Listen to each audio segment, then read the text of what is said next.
today we are in conversation with Mr. Biswanath Sinha.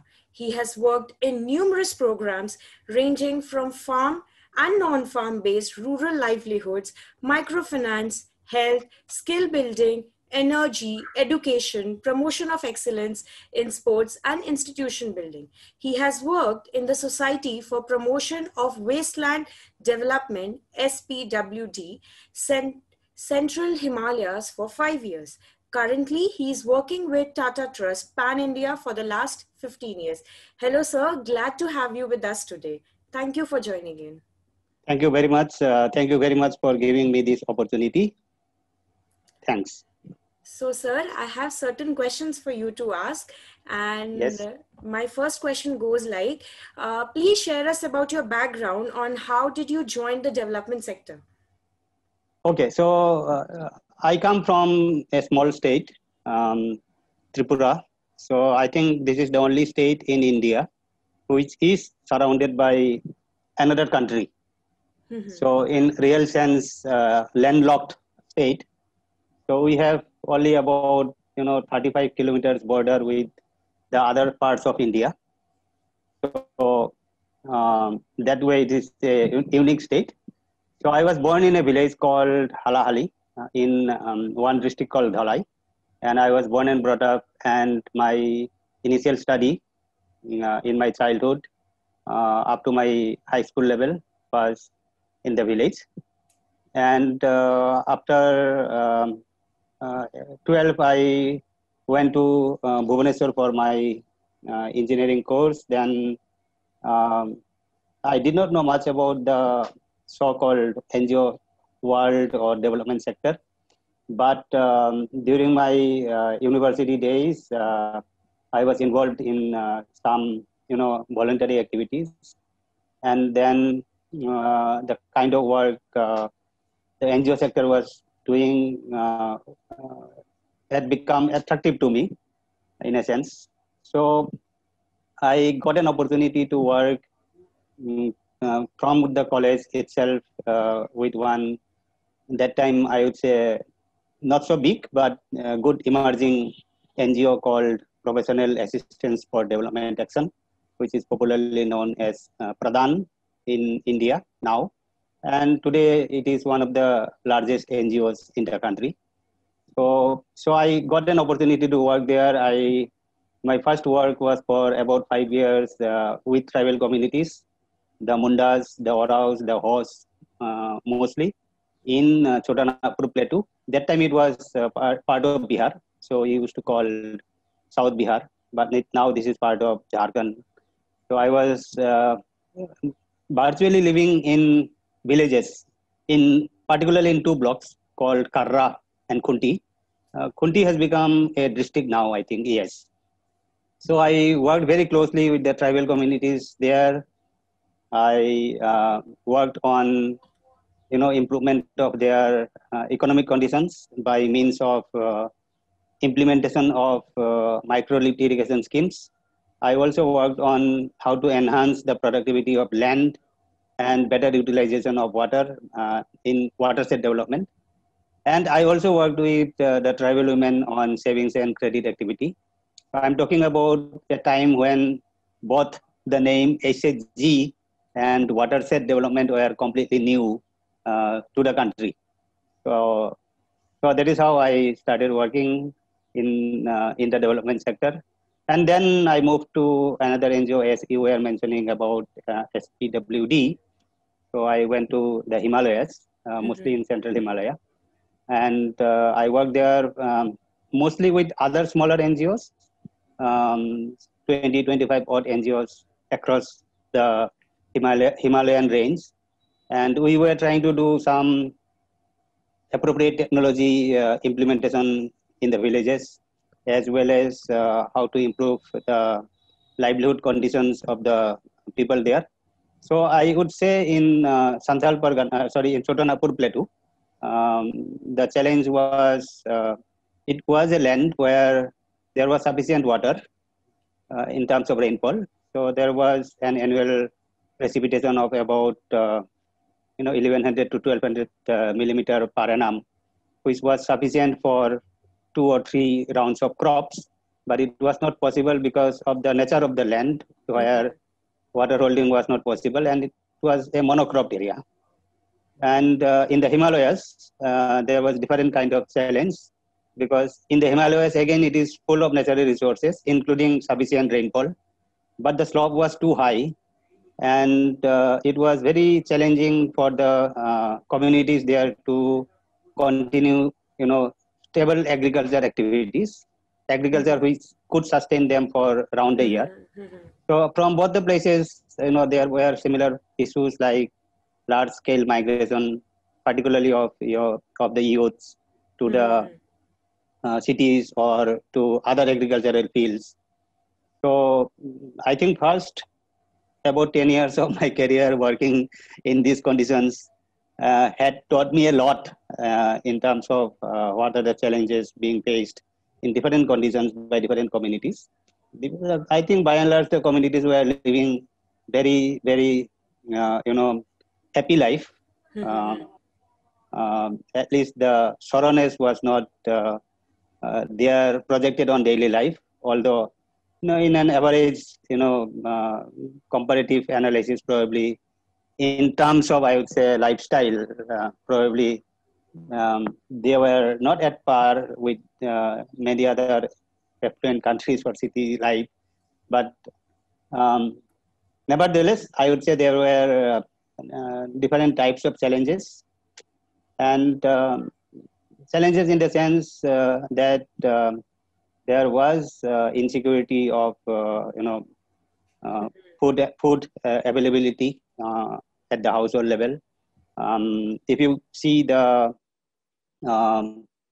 malnutrition status of the people there, especially the children and women, so obviously their condition was worse off than the national situation in the country. So in many ways, especially I would say the tribal belt in central India was lagging far behind. And in the Himalayas, the challenges were of different type. Connectivity was a challenge. Then there were village after village from where almost the entire population moved away. So that abandoned villages were quite predominant in the state of Uttarakhand. So I worked on those conditions, and that was a great learning opportunity in my life. I totally agree with what you said, because when you work with nature so closely, you get to learn a lot. And thank you for sharing such beautiful insights about both the regions. So, sir, my next question follows is that as I mentioned in your introduction, you have worked in diverse agencies. So please share something about that with the audience. Okay, so in terms of agencies, I would say I have been lucky to work with good agencies. And the agencies are not only my employers. During the course of time, I worked with so many agencies. I think I even can't count the number of partner NGOs with whom I have worked so far. So my first job in Pradhan was mostly, kind of doing by ourselves, but still we had enough interaction with other NGO partners as well as the state government and other development bank and other stakeholders. In my second job, since it was mostly for capacity building of smaller NGOs and to provide some kind of hand-holding support and technical support to them. So I have been very lucky to work with so many NGOs. So some NGOs were like direct partners, some NGOs were training partners, some NGOs were part of capacity building. So I would say during my short period of time, I must have come across at least 150 odd NGOs in the central Himalayan region. And my third job, although of short span, was also kind of pan-India work. And interestingly, where I worked, the agency is called Sadhan. And it is an It is a unique organization in the sense that it has been set up by Association of Community Development Finance Institutions. So at that time, around 130 such NGO MFIs or NGOs came together and they put up their association. And the agenda was provided by the members. So our mandate was to fulfill the agenda of the members. So I specifically work on one subject, which is capacity building of self-help promoting institutions. Okay. SHPI we used to call, which means mostly NGOs or some NGO MFIs, which were working for better access of credit for the members. Members means community here. But one unique characteristic was that all these SHPIs were essentially controlled by the community members, because it was either HSG or HSG Federation or joint liability groups. So we specifically focused on those NGO MFIs which were working with membership based financial institutions. And there, my mandate was to work for the capacity building of smaller MFIs, specifically what we used to call in unreached areas. So unreached areas at that point of time was mostly in central India and eastern India and northeast India. So there again, I got lots of opportunity to work with so many organizations which have got similar mandate. And in my current job in Tata Trust, we have been working with many partners. I think even today we must be having around 160 odd NGO partners. So because I think the longest period of time so far in my professional life I have spent in Tata Trust, and Tata Trust being also the largest donor agency, Indian donor agency in the country. So I have been very, very unfortunate, very, very lucky and fortunate to work with many partners. So I would say at least again 150 partners with whom we had projects implemented on ground. So it's not like just meeting once or twice. So in the process, I think I was counting the other day, among all the districts in India, I must have traveled to around 96, 97 districts for work related thing. It is not like I'm crossing one district and reaching another district and I'm counting it. So I'm saying 96, 97 means I spent sufficient amount of time in those districts and got to know about certain developmental challenges, because I went there for either pre-assessment of a project or assessment for any existing project, or doing some kind of survey where we were trying to develop a new project. So, and these districts range from Jodhpur to Tuensang and Mon in Nagaland, Jodhpur in Rajasthan, to Tihri Garhwal in Uttarakhand to Uttarakhand to far down southern districts. So it has been very, very enriching experience. So I would say I've been very, very lucky in my professional life, because I like my job, this kind of work also, and I enjoy interacting with the communities. So it has been very good for me to get to know about different kind of challenges, different communities in different locations face on day-to-day life. After listening this thing of yours, I can rather say that from east to west, north to south, name an NGO and you have worked with them or collaborated with them. It feels so nice and special to hear that. Yeah, no, that will be an overstatement, but I will say yes, I've been lucky to work with good number of NGOs, and I would say most of them have been very good while working together. Glad to hear that, sir. So my next question comes is that what are the common points in all the work you have done so far? Yeah, so I think if I try to draw a common kind of dot among all the projects or the communities or the locations or the type of projects, I would say we try to work with the last man standing in most of the cases. So if it is, say, the southern or western part of Odisha, say Raigada, Koraput, and Nabarangpur area, whether it is Kifri in Nagaland or Tamenglong in Manipur, or even Kunti or um, West Singhbum or East Singhbum in Jharkhand, Tihri Garhwal, Pauri Garhwal, Chamoli in Uttarakhand. So even in districts like say Dhemaji or North Lakhimpur in Assam, where I would say I have spent, these are the districts where probably I have spent more number of more time and more number of projects.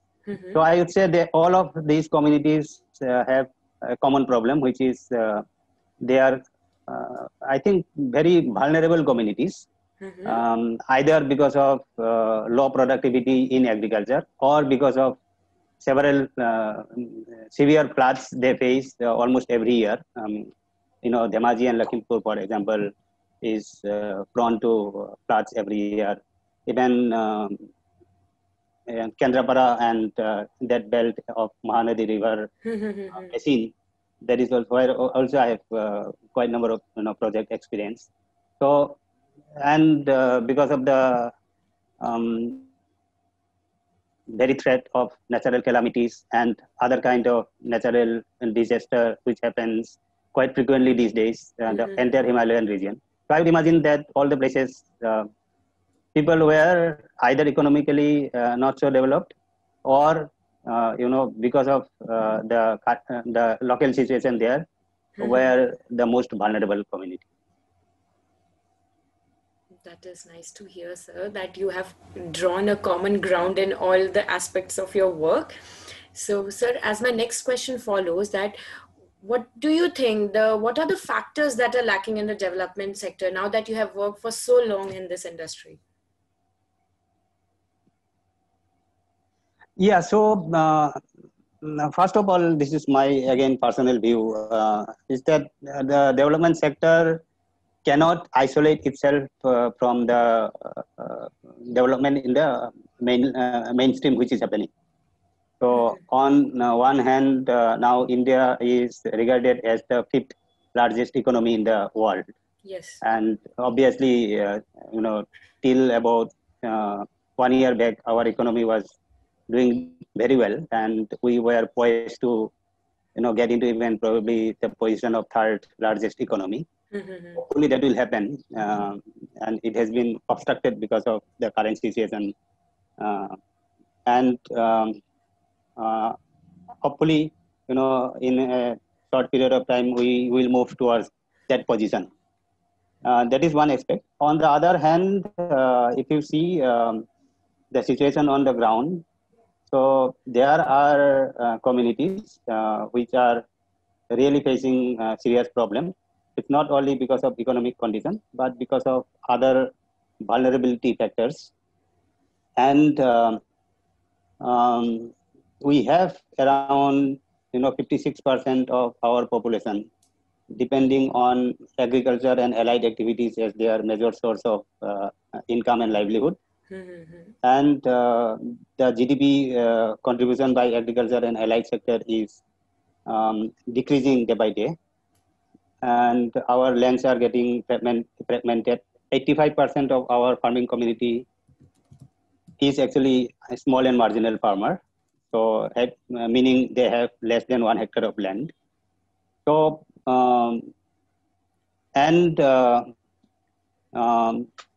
if you see, there are challenges of India moving fast towards getting urbanized. So I think by another 20-25 years, 50% of India's population is going to be in urban areas. So urban poverty itself is another dimension on which probably many people have not worked yet very exclusively. So um, development sector has to come in terms with what is happening and what is going to happen in near future. So for example, when we were going to school or colleges, you will find that that time it was quite common to see in villages children not going to school or True. children not getting enrolled to school at all. True, true. But today you will find it quite rare that the parents are not willing to send their children to school. I would imagine every parent today in India wants to send their children to school, whether they are getting dropped out from the school at the primary level or at the elementary level or high school level. That is different story. But it is now almost common that everybody at least gets enrolled. Almost everybody gets enrolled into school because of certain policies of the government. I don't think we are currently in a scenario where starvation, that kind of situation will prevail, which was there probably 25, 30, 40 years back. That was quite common thing to happen, particularly in the backward areas in India. So in many ways, I think overall we have improved a lot. So thereby, the development sector has to position itself in a manner which could contribute for the overall progress of the country in a very, very constructive manner. It does not mean I don't want to mean to say that uh, the sector should refrain from, criticizing if there are some bad policies are coming up. So that anyway, I think in the sector has been known for doing that for over a period of time, and in that they have contributed also. But on the other hand, I would also say if you see lots of innovations, I would say social reforms type of innovation, which had happened in last about 20-25 years. There again, the contribution of the social organizations has been extremely good.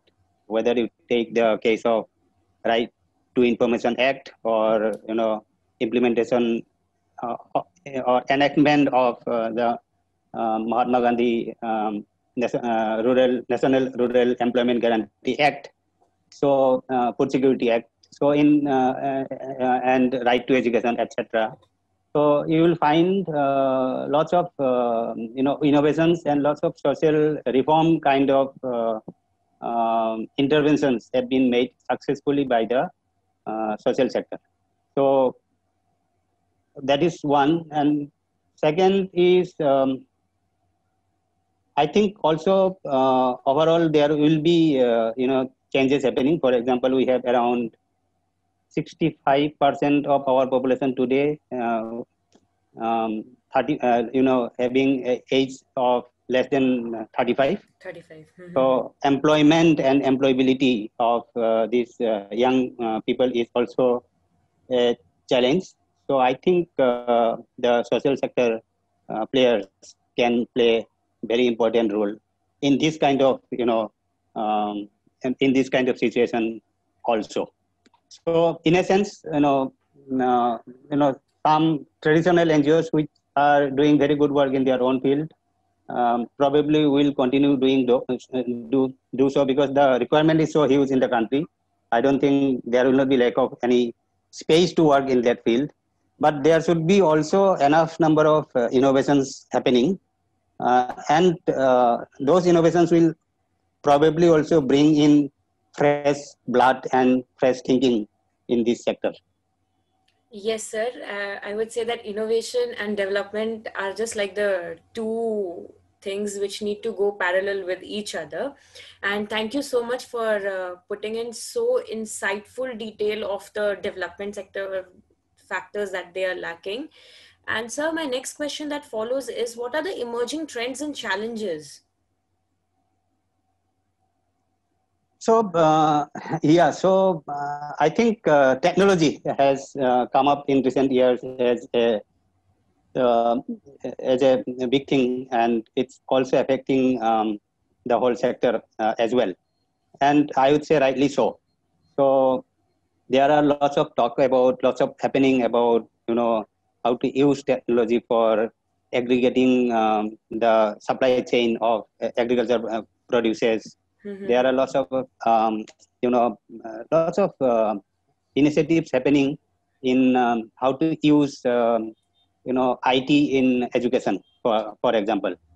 So, and particularly during this lockdown period, I think the importance of use of IT specifically for either for skill development or teaching and learning or even for sports training. It has become very kind of important issue during this lockdown, and this is one. So use of technology, I think, is going to be a new trend, and that is going to be a good thing to also happen. And also, I think there will be some innovation emerging in service delivery. For example, how you can deliver basic health services, and it can also be kind of hybrid model where it's not entirely on the basis of charity, but you can also generate some revenue. So those kind of hybrid models, I would imagine in coming years will come up, and I hope with lots of technically qualified people hopefully coming into the sector. So, and also people with right kind of mindset.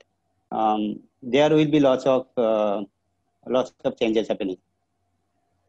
And I would like to add on to what you said of that emerging trends of technology has made us so close that we are even able to interact with you. Had not been the technology, we would have never interacted, God knows. Thanks to this technology then. Yeah. So towards the end of the session, sir, I would like you to pass on any message to the youngsters who are willing to join in this sector. Yeah, so when I joined that sector, I think it was not very well-known sector. Now it is quite well-known. If you analyze the evolution of the NGO sector, even in India, so I think before the independence, it was mostly driven by people like, I would say, our big leaders like Swami Vivekananda, who established Ramakrishna Mission. So they have been doing excellent work. Their contribution in certain, segment of our life, to some extent, should be considered as nation building process. This is just example. I'm sure there are many more such organizations across the spectrum of various beliefs. So I am including all of them. Then we have another set of organizations which came post-independence, but mostly between 1947 to 1980 probably. So they were the Gandhian type organizations.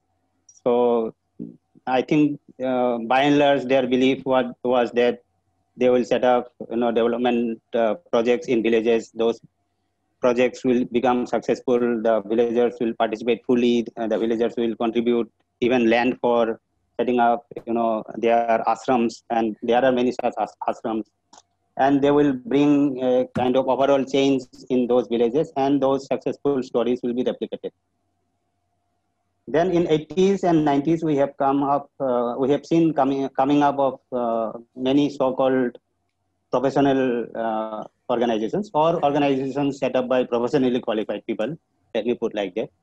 So I think both Pradhan and SPWD, where I worked, were such organizations which were set up in early 80s by, highly professionally and, professionally qualified and also dedicated individuals.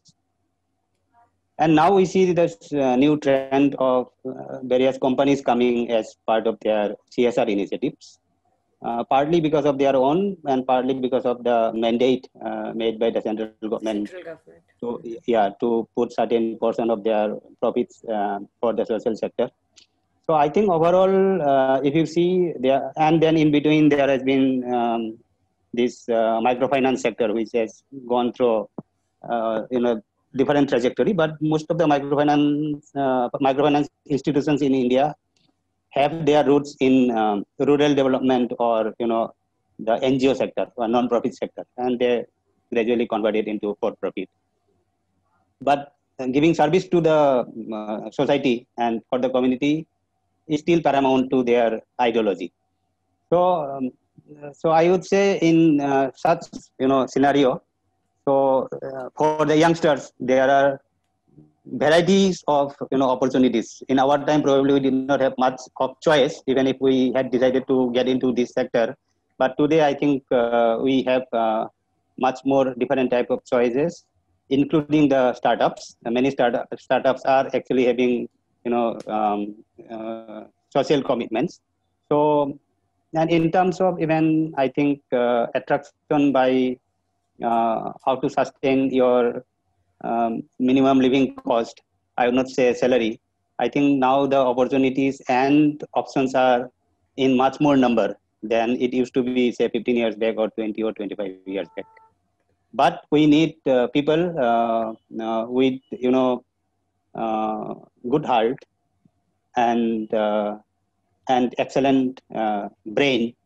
And if we can have even a few hundred such dedicated and qualified and highly committed professionals, I think there can be a huge difference made for the communities. Thank you so much, sir, for bringing out such insightfuls. I hope that after listening to what you said, many of our youngsters, including me, will be motivated towards working in this sector, because by far the experience that you have is beyond anything, and sharing all of those experience of so many years, so many hard works in just few minutes conversation in itself is so inspiring. And thank you so much for highlighting the issue of urban poverty, which we as a nation are not that aware of. Thank you so much, sir. And also I would like to end by saying a few, if I may say, and take the privilege of saying this, for the youngsters specifically, it is also good to know what not to do if they want to come to the sector. So there is always this temptation about certain type of work where you get visibility and you get the kind of advertisement very easily. So many people might get attracted because of that. There could be also possibilities that because your skill set is different than people who typically work on the ground, that you will be asked to do much more work on making beautiful PPTs or fill in Excel sheets. So I think my advice to the youngsters, particularly those who want to start their career in this sector, would be please avoid those things as far as possible in the beginning. Try to soil your hands on certain specific projects where output and outcome and impacts are well defined. Spend some 3, 4, 5 years of your initial career in hardcore projects on ground, and then come back and try to do something that will give much more confidence and credibility to your work. Thank you so much, sir. I am totally mesmerized by your ending note, and I would like to end over here. Thank you so much for joining Thank you us so much. in. It was really nice talking. Thanks a lot.